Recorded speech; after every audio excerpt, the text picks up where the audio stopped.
Well, hello, my friends, and I'm glad you're with us for today's edition of Kingdom Storytime. This is Pastor Scott from Washington Alliance Church, and these are Tales of the Kingdom.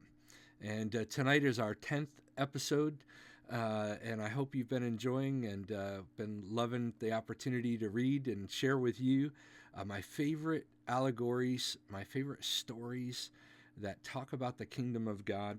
Tonight's story is number 10, Princess Amanda and the Dragon.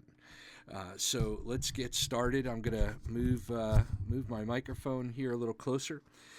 Once tall grasses grew by Lake Marmo. Each spring, damsel dragons dropped out of the sky, trampled nests in the reeds, laid clutches of eggs, and buried them in the sand. And once they had given birth, the great reptiles flapped away.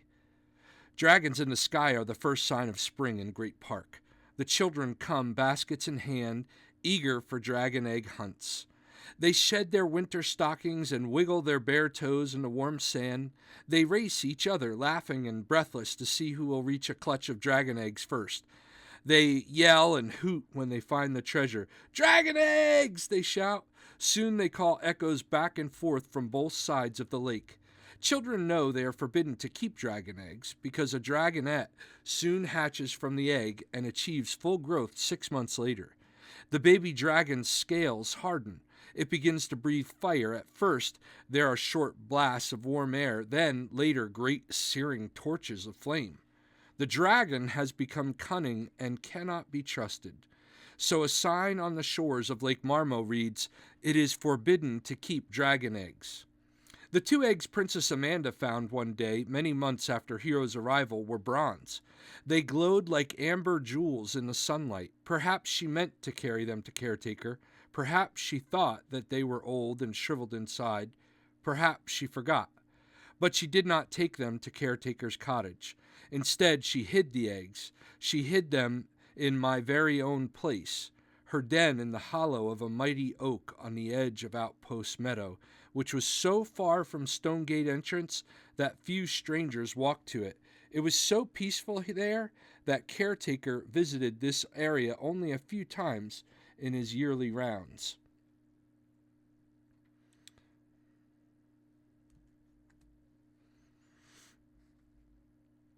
The spring sun reached the floor of Amanda's den and warmed her hiding place.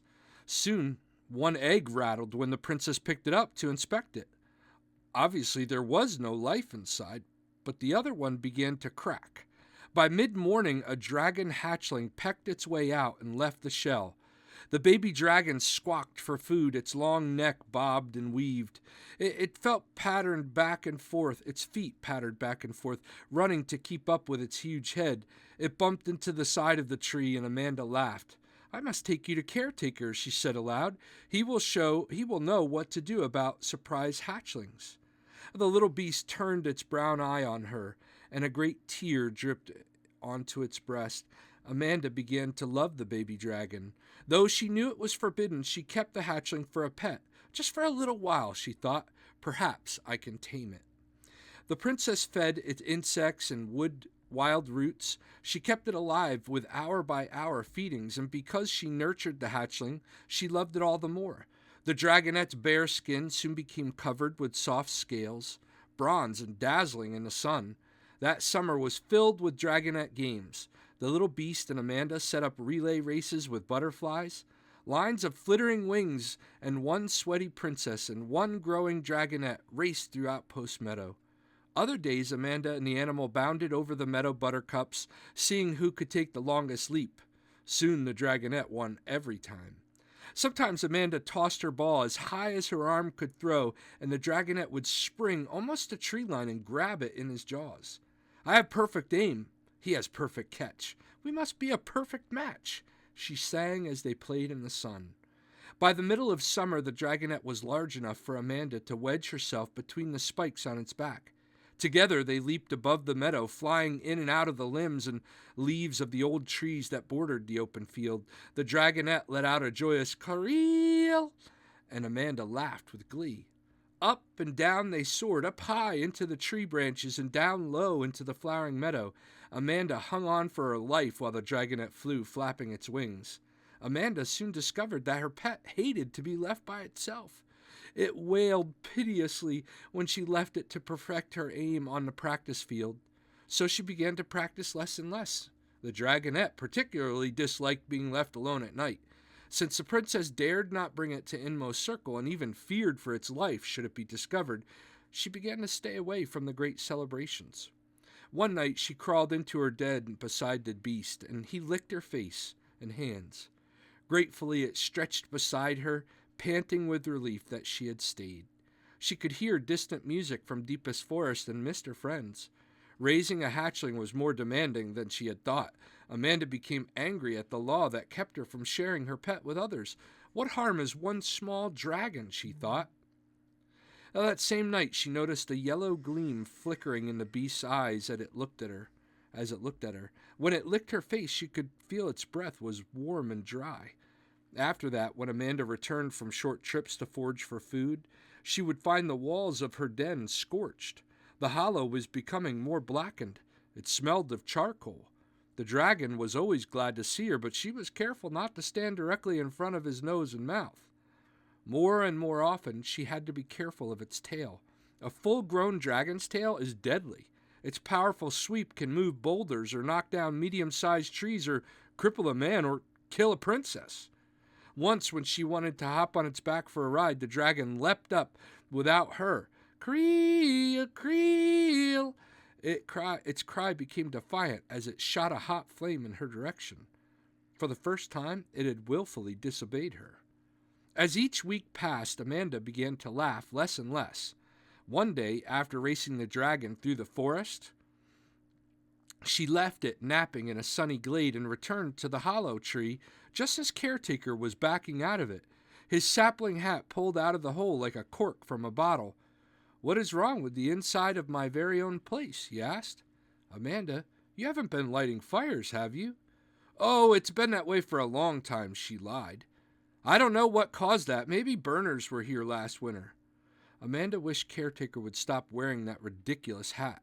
Tree. Wow, how could she have ever thought that it was so wonderful? Caretaker stared at the dirt in front of the den. He pushed it with his foot. "Ever see any dragons around here?" he asked quietly. "Dragons?" answered Amanda quickly. "Not now. No, the season for dragons is over." Caretaker didn't say a word, but began to walk down Meadow Path. "You old fool," thought Amanda. It was then that he stopped and turned and looked at her sadly. "If you ever need me, Amanda, just call." Caretaker gazed at Amanda for several long minutes, then turned around again and continued on his way. The next day she hid the dragon in another part of the forest. When she returned, it was Mercy who sat outside of her den. "She's the ugliest woman I've ever seen," thought Amanda with surprise. She dreaded talking to her. "Why don't they just leave me alone?" "Amanda," Mercy called with a sad smile. "I saw you coming before I heard you. What has happened to your laugh?" Amanda did not know how to answer. Had she changed? Everything looked different now. Was she losing her gift of seeing? Or were things appearing now as they really were? Maybe the great celebration was just a bunch of foolishness. That same night, Amanda realized that the scales of the dragon sleeping beside her were very hard. She knew that its big body was crowding my very own place, and that grown dragons were no laughing matter. This was the last night she would allow the dragon to return from its hiding place to sleep with her in the den. The next day she took it deep into the forest and commanded it to stay. Secretly she hoped the beast would fly away. It had become too big. The Princess Amanda was afraid. Somehow she had to get rid of the dragon. Trouble was ahead. She could feel it. One morning a few days later she woke early. With her eyes still closed, she enjoyed the comfort of having enough room to stretch. It was a crisp fall day. She could smell the cool, dry air, and she could smell fire. Amanda leaped to her feet. Fallen leaves had been pushed in a pile beside her hollow tree door. They were burning. Amanda rushed out, stomping and scattering. Her bare feet felt singed. Looking up, she saw that an old stump was smoldering beside Meadow Path. Underbrush was smoking on the edge of the forest. Amanda could see something, large and bronze-colored, moving between the trees. She dashed in to put on her shoes and rushed back out. "Wait, wait!" she shouted.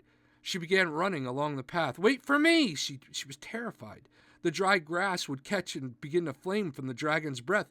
In her mind, she could see the whole forest burning, the creatures running, and oh, how awful! Fire in Great Park! Fire because of her! It was then she knew great harm could come from one small tame dragon. Small tame things grow into big wild beasts. Where was Caretaker now? Why had she not taken the hatchling to him right away? Why had she lied? The beast finally heard her call. It stepped out of the trees into the meadow to face her. Amanda gasped. It had grown even more, and she had not noticed how much. The huge beast sat waiting for her. Its long tail swept slowly across the ground behind it, and then flickered, then swept back. The claws on one paw flexed, tearing the thatch and soil beneath it, then opened, then flexed again. A thin, wet trickle dripped out of its mouth, down its jaw. Yellow light gleamed in its eyes. The dragon had become cunning. Why had she not seen this? Amanda drew herself to full stature. She ignored the throbbing in her feet. "Dragon," she announced in her most majestic tone, "you must go. You are too big for my den. Grown dragons are not allowed in Great Park. Your breath is too hot. Fly away." The dragon leered at her. It hunched like a cat on a prowl and moved closer and closer. And finally the huge beast was near. It swept its tail, which quickly covered the distance between them. Amanda hopped over the tip. The dragon swept the long tail back. Faster! She jumped again. It raised its head and blew hot flame onto the grass behind her. She could hear the vegetation crackling. She could feel it beginning to burn. She turned and stamped the fire out. The dragon breathed again. More fire. Her heart filled with terror. One small princess cannot put out all the fires this one large dragon starts. The dragon breathed again. The flames licked her clothes, her hair. She slapped at the fire with her hands. She rolled on the ground. She could see the great beast inching closer and closer, flicking its tail, the yellow light growing brighter in its eyes. Amanda backed away. She knew it was useless to run. The dragon always won the races. "Oh, help!" she cried. "Caretaker! Caretaker! I'm too small for this terrible dragon! Help!" Instantly, she scarcely knew how, Caretaker was standing beside her. He must have come bounding the moment the flames had begun. "Kill it! Kill it!" Amanda screamed. The great beast began to lurch. It raised itself on hind legs and roared. Flying flames filled the air. "No, Amanda," the old man said. I cannot kill this dragon. Only the one who loves a forbidden thing can do the slaying. You will always hate me if I do it. Only you can slay this dragon." Caretaker pulled his woodman's hatchet from the belt around his waist. He held it erect before him. He lifted his eyes to the sky. "In the name of the king, Amanda, for the restoration, you must slay this dragon." Caretaker tossed the hatchet directly overhead. It flew high, then started to tumble down end over end. The humming began, the singing the princess had always loved. The hatchet landed at her feet. Its blade stuck firmly in the ground. Amanda reached down and gripped the wood. She felt the hatchet's power as she pulled it from the soil. By this time, Amanda had backed almost to the middle of Outpost Meadow, and Caretaker had moved out of the circle of mortal combat. Small fires were burning here and there on the grass. The princess had to do this quickly. She would only have one chance. Suddenly, Amanda had a terrible thought. Her laughter was gone. Her seeing had disappeared. What if the gift of perfect aim had vanished as well? The dragon was very close. She kept an eye on its tail. Though she had kept the beast alive, she knew it wanted to tear and devour her. The tail moved. Amanda leapt over it. It swept back. This time Amanda was ready. She whacked the huge tail with her hatchet. Hurrah! A long piece wriggled on the ground, oozing green dragon blood. Perhaps there's hope, Amanda thought. That was pretty quick aim. The dragon cried a terrible "Creel, creel, creel," not so much from pain as from rage. It reared back on its hind legs, opened its mouth, and let out a fiery blast that caught Amanda full in the face. She could feel hot flames licking her hair, her clothes. "Now, Amanda!" called Caretaker. "Now or never!" She took careful aim, raised the hatchet, and sighted the bare white patch on the beast of the weaving dragon. It was the beast's only vulnerable spot. "For the king!" she screamed. "For the restoration!" Strength filled her arms. She let the hatchet fly. At that same moment, the beast roared again. It caught Amanda's leg with the bleeding stump of its swishing tail. She went down onto the grass. But Amanda's aim was true. Caretaker's hatchet hit the mark, and the great dragon came crashing down upon the little girl. Green ooze splashed over Outpost Meadow and covered the princess. I'm dying, she thought. I'll smother under the dragon's heavy body. Amanda felt Caretaker's hand touch her arm.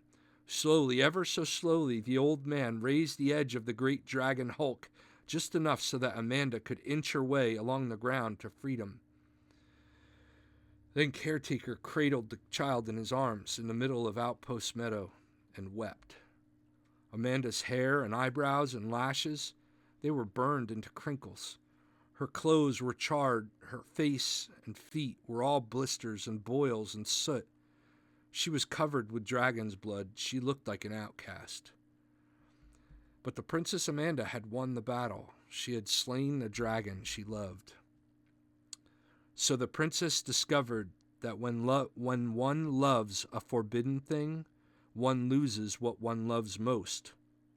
This truth is a hard-won battle for each who finds it, and it is always gained by loss.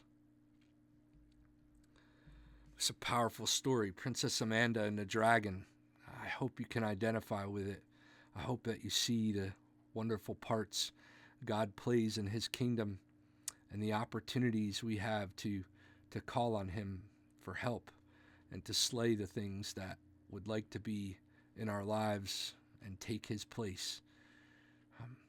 May God bless you and keep you until I see you again. This has been Kingdom Stories with Pastor Scott, and this has been Princess Amanda and the Dragon from Tales of the Kingdom, a group of stories written by David and Karen Maines. God bless you.